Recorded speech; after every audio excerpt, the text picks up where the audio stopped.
Bueno, un cordial saludo para la comunidad del municipio de La Unión.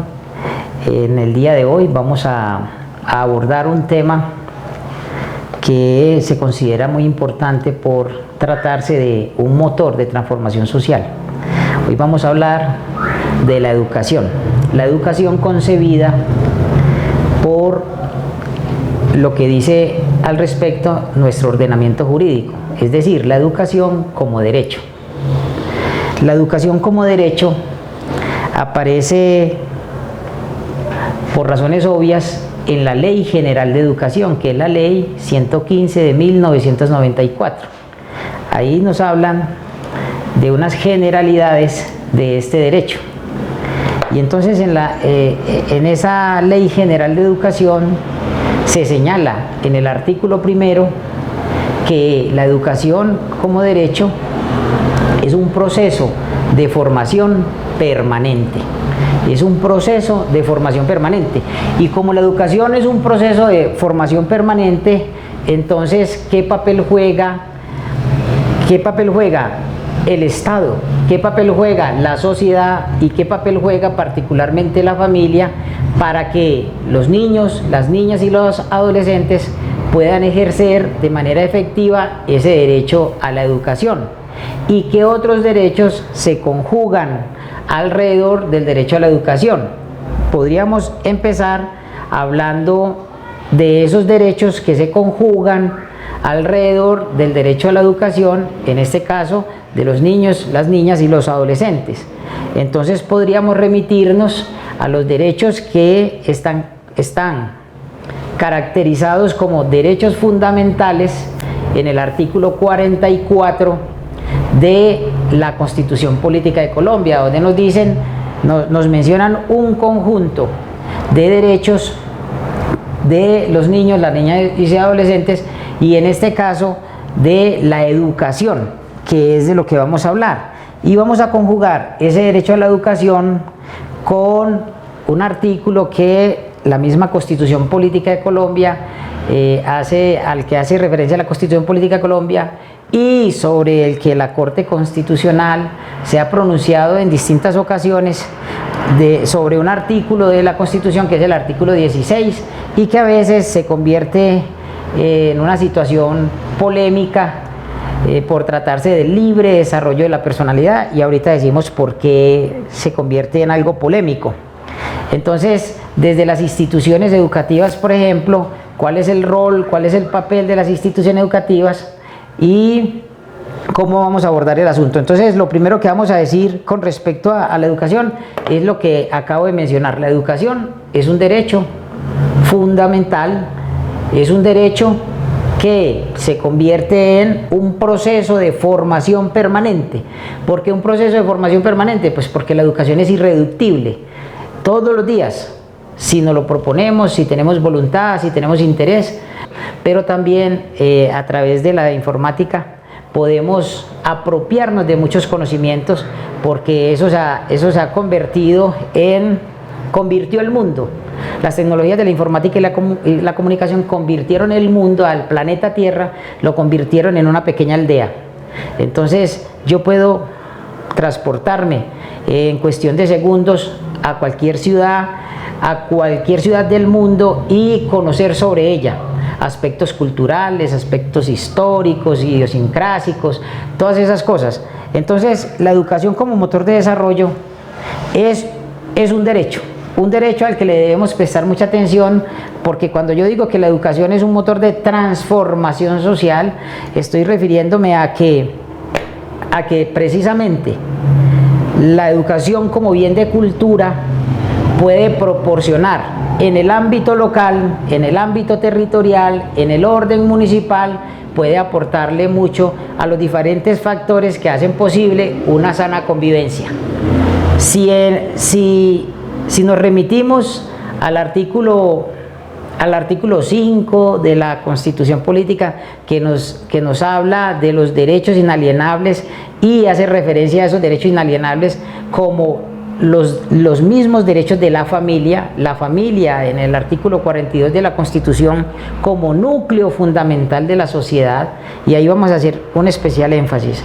Si la familia es el núcleo fundamental de la sociedad, lo señala así el artículo 42 de la Constitución. Entonces, lo que tenemos que hacer es un análisis juicioso de qué tan cierto es que mi familia, tu familia, la familia del otro, del vecino, de la esquina, de mis compañeros, realmente son un núcleo fundamental de la sociedad. Es decir, hay cohesión al interior de esa familia. Es una familia ejemplar.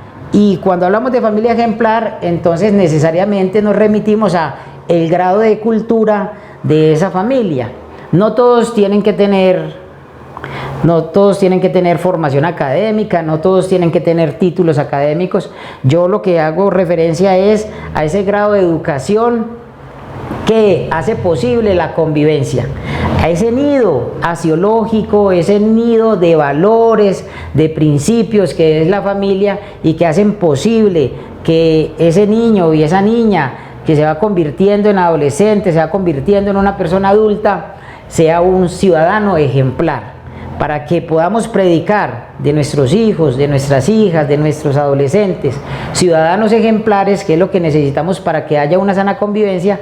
Lo que tenemos que revisar es cómo estamos concibiendo la educación desde el ente territorial. Entonces decimos, hombre, si la educación es un proceso de formación permanente y como proceso de formación permanente es responsabilidad, y así lo dice la Constitución Política, y así lo dicen muchas sentencias de la Corte Constitucional, y así lo dice el Código de Infancia y Adolescencia, que es la Ley 1098 de 2006, así lo dice la Ley General de Educación. Es una responsabilidad la educación de nuestros niños, de nuestras niñas, nuestros adolescentes.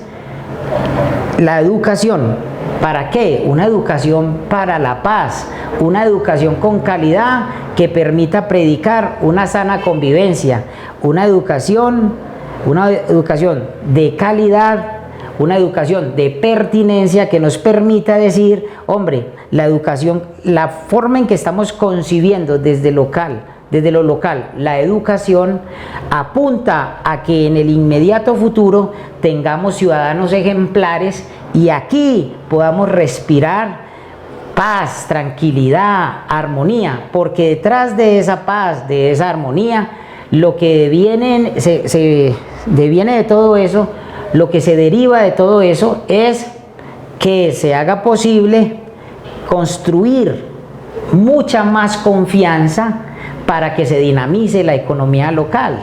Es decir, nadie va a invertir un peso, nadie se va a poner a constituir en un municipio empresas, emprendimientos, iniciativas económicas si no hay un grado de confianza, y el grado de confianza lo da la sana convivencia.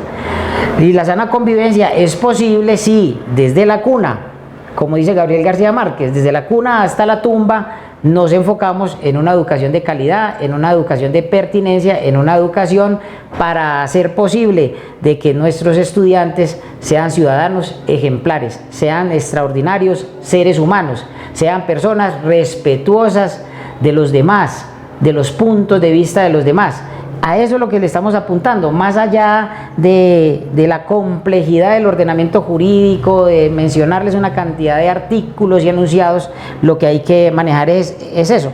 Así lo concibe incluso el gobierno nacional, porque el mismo gobierno nacional, y hay que decirlo, y dentro del gobierno nacional, el departamental, aquí en Antioquia, por ejemplo, para los municipios de sexta categoría, para los municipios que tienen menos de 100.000 habitantes, la certificación de la educación la tiene el departamento de Antioquia.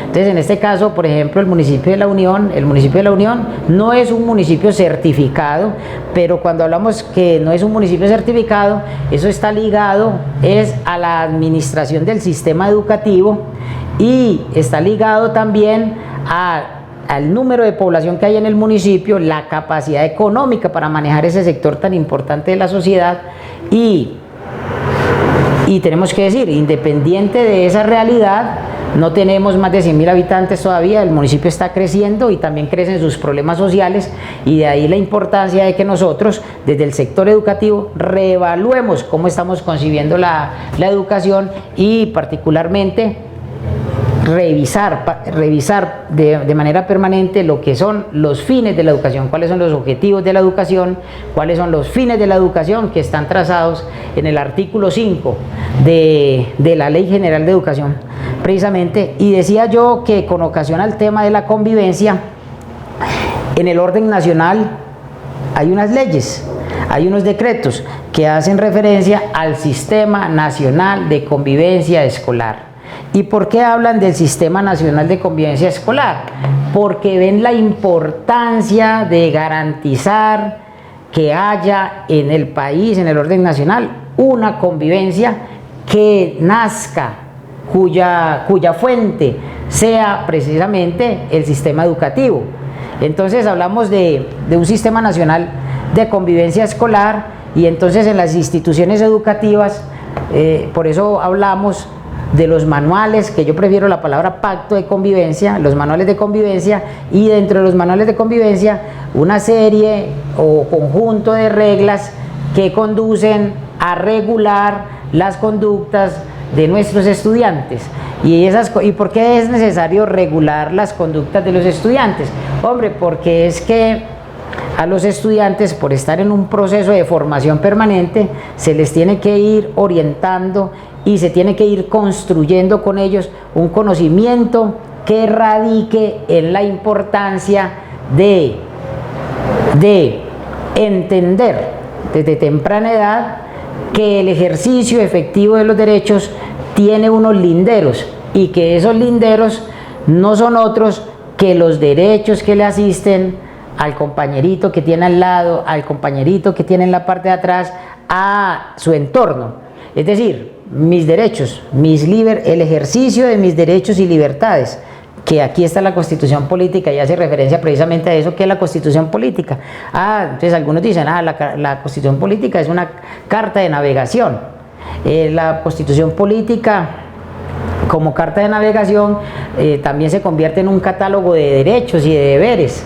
Y en ese catálogo de derechos, de deberes, también de libertades, yo tengo que entender de que mis derechos y mis libertades tienen un límite, y ese límite tiene que ver con el tema de dónde empiezan los derechos de los demás, de mi congénere, de mi paisano, de mi vecino, de mi amigo, de mi compañero, de mi esposa, en fin, de mi pareja. Entonces, yo pienso que el gobierno nacional bien hace en concebir de manera alterna a la Ley General de Educación un Sistema Nacional de Convivencia Escolar, porque se ha creído, y yo particularmente lo creo, que en el sistema educativo, las instituciones educativas, al interior de las instituciones educativas hay un microestado. Es decir, es más, ahí en las instituciones educativas empezamos a hablar del gobierno escolar.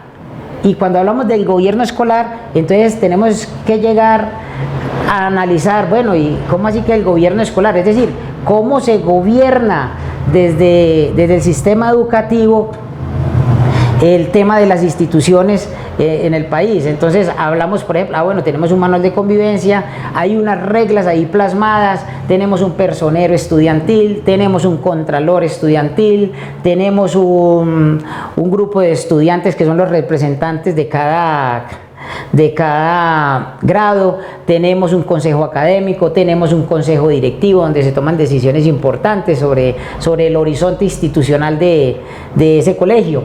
Todas esas cosas. Entonces, hombre, si tenemos un microestado en cada institución educativa, si concebimos el gobierno escolar como la posibilidad desde la pedagogía, desde la didáctica, desde el sistema educativo como tal, desde el ejercicio docente, concebimos el tema del gobierno escolar como la posibilidad de construir unos conocimientos que en el inmediato futuro se traduzcan en unas conductas de la sociedad liberada de vicios, liberada de malas interpretaciones de muchas de las caracterizaciones que pudiéramos mencionar. Por ejemplo, pero ¿cómo así que gobierno escolar? O sea, que también tiene que ver pues con política el tema del sistema educativo. Pues claro, es que el tema de las políticas públicas, el tema de la política como significado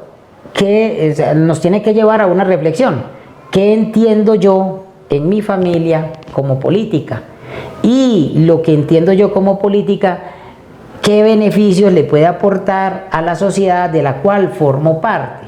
Entonces ahí tengo que mencionar que, por ejemplo, la política dista mucho, se distancia demasiado de lo que algunas personas creen que es la política, y lo voy a explicar de la siguiente manera.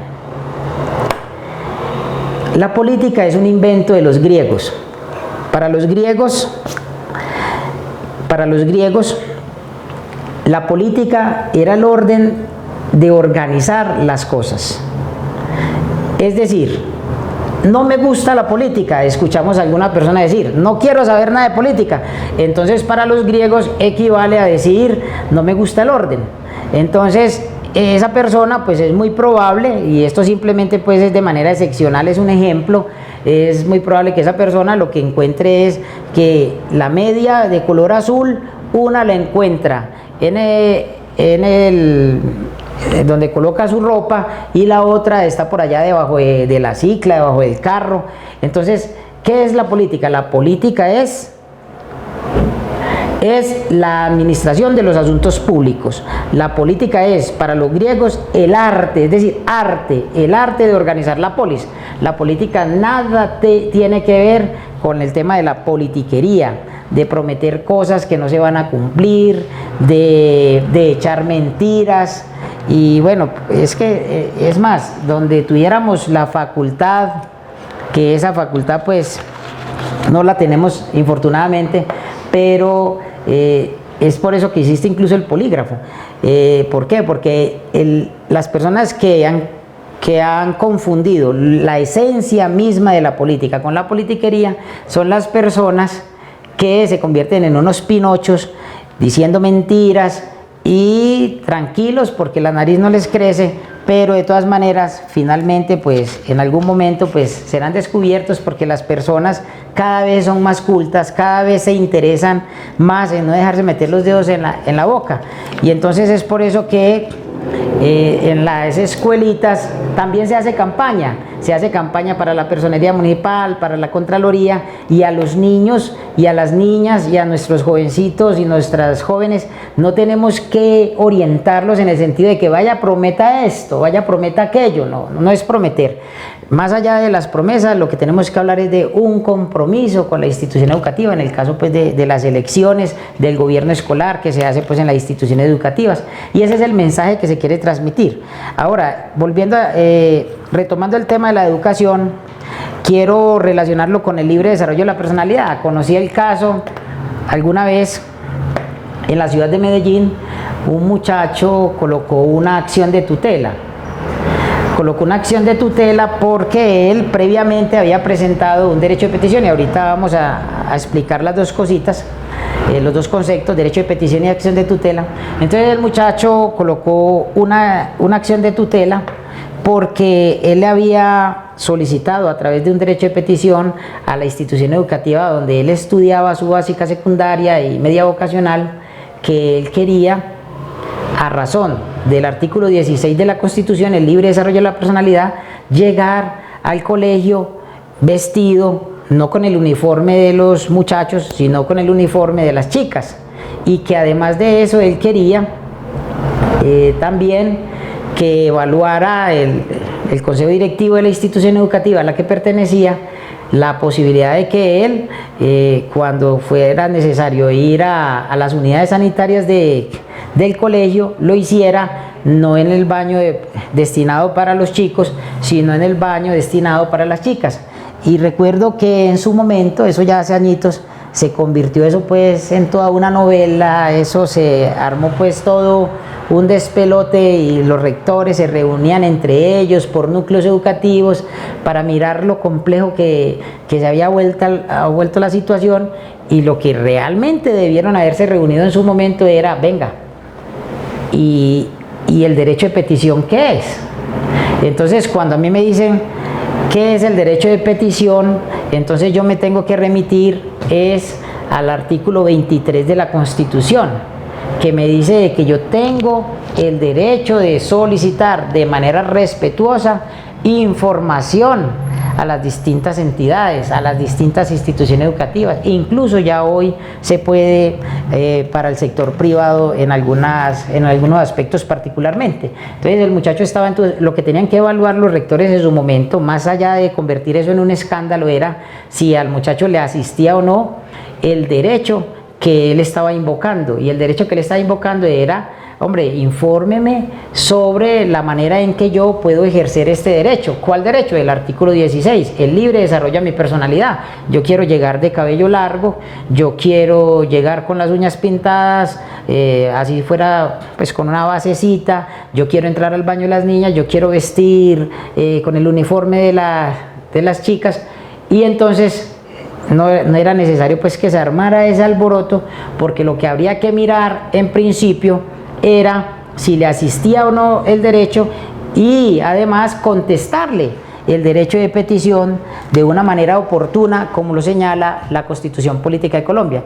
Yo quisiera de pronto mencionar lo que dice al respecto, por ejemplo, la misma Corte Constitucional sobre el derecho de petición. Dice: el ejercicio del derecho de petición es informal, en la medida que puede ser invocado por cualquier persona sin que sea indispensable el cumplimiento de requisitos formales, por cualquier persona. Y este chico estaba en todo el derecho de presentar ese derecho de petición. En cuanto al tema del libre desarrollo de la personalidad que este muchacho invocaba en su momento, entonces es muy importante que nos remitamos a una sentencia de la Corte Constitucional que también tuvo pues un particular interés en la opinión del orden nacional, y fue una sentencia cuyo ponente fue el doctor Carlos Gaviria Díaz.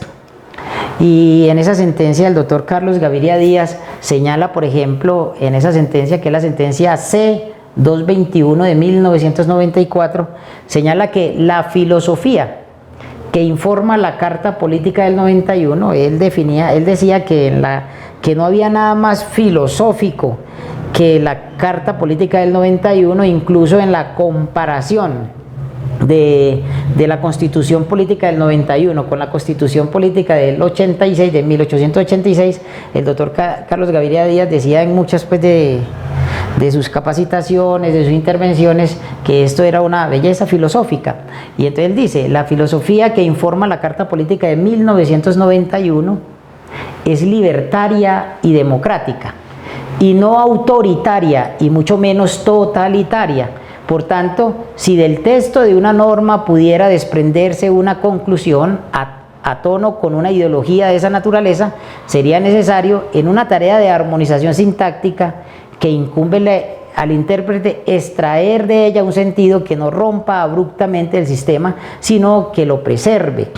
Es decir, no podemos alarmarnos con el libre desarrollo de la personalidad si a nuestros niños, a nuestras niñas y a nuestros adolescentes los invitamos desde temprana edad a construir un conocimiento en torno a los valores democráticos que hay en nuestra Constitución, y más allá de eso, a concebir el ejercicio efectivo de los derechos como la posibilidad de yo exigir las prerrogativas que la misma Constitución y la ley me dan, sin entorpecer el ejercicio efectivo de los derechos de los demás. Siempre que en el ejercicio efectivo de mis derechos y libertades yo no afecte los derechos, el ejercicio efectivo de los derechos de los demás, entonces yo podría predicar este libre desarrollo de la personalidad. Lo otro que quiero mencionar al respecto es lo siguiente: volver, por ejemplo, a lo que dice los fines de la educación. En el artículo 5 quiero compartir el numeral segundo del artículo 5 de la Ley General de Educación. Tiene varios numerales, tiene como 12. En el numeral 2 dice: la formación en el respeto a la vida. Son fines de la educación la formación en el respeto a la vida y a los demás derechos humanos, a la paz, a los principios democráticos de convivencia, pluralismo, justicia, solidaridad y equidad, así como en el ejercicio de la tolerancia y de la libertad. Entonces, lo que tenemos que mirar ahí en ese numeral del artículo 5 como fines de la educación, mire qué belleza cuando se hace referencia a el respeto a la vida. Y menciono el tema del respeto a la vida porque la vida misma es el derecho fundante de todos los demás derechos. Es decir, ¿para qué predicar el ejercicio efectivo de los derechos si ya no existe la persona, si muere la persona, si se vulnera el derecho a la vida? Entonces, por ejemplo, en hechos recientes aquí en el vecino municipio de Río Negro, pues las noticias nos muestran algo que realmente tiene que llamarnos la atención, y nos tiene que llamar la atención precisamente porque no solo es un municipio aquí muy cercano al municipio de La Unión, sino que a todas luces es la alteración del orden público, y esa alteración al orden público se da por el irrespeto a la vida, donde un número muy significativo de personas, yo digo por ejemplo que tengo que referirme a, no solo tengo que alarmarme, no solo me puedo alarmar cuando son muchas vidas que en esta clase de hechos violentos se pierden, y además jóvenes, sino que una sola vida cobra el significado suficiente como para hacer la reflexión de qué estamos haciendo para la preservación del derecho a la vida a través de la educación, y en este caso específico de los fines de la educación. Cuando yo respeto los fines de la educación, me apropio de los fines de la educación, el artículo 5 de la Ley General de Educación, yo tengo que comprender que la tolerancia es aceptar a los demás no como la tolerancia es aceptar a los demás no como yo quiero que ellos sean, sino como ellos son. Esa es la tolerancia. Yo tengo que ser respetuoso de las diferencias. El tema, ese numeral me habla también de la importancia de entender desde la educación, fines de la educación, ¿qué es eso del pluralismo? Es plural el universo. Como es plural el universo, tengo que entender que a las personas le asiste todo el derecho de adoptar posturas muy distintas a las mías, y que yo tengo que ser muy respetuoso de eso. Entonces, ser tolerante, ser respetuosos de la vida, ver las bondades que nos da pues la vida misma, y eso hacemos a través de cuando ejercemos efectivamente el derecho a la educación. ¿Qué hacemos cuando ejercemos efectivamente el derecho a la educación? Aportarle a las transformaciones sociales que se necesitan desde lo local para construir una confianza que se traduzca en dinamizar la economía local, en convivir, en sana convivencia, y procurarnos de una educación que también nos estimule el juicio crítico, de tal manera que las cosas que haya que restaurar, las cosas que haya que modificar, las cosas que en la conducta haya que corregir, institucionalmente se hagan, y no a través de la violencia como en este momento estamos lamentando en el municipio de Río Negro. Muchas gracias, cordial saludo, en esta oficina siempre para servirles.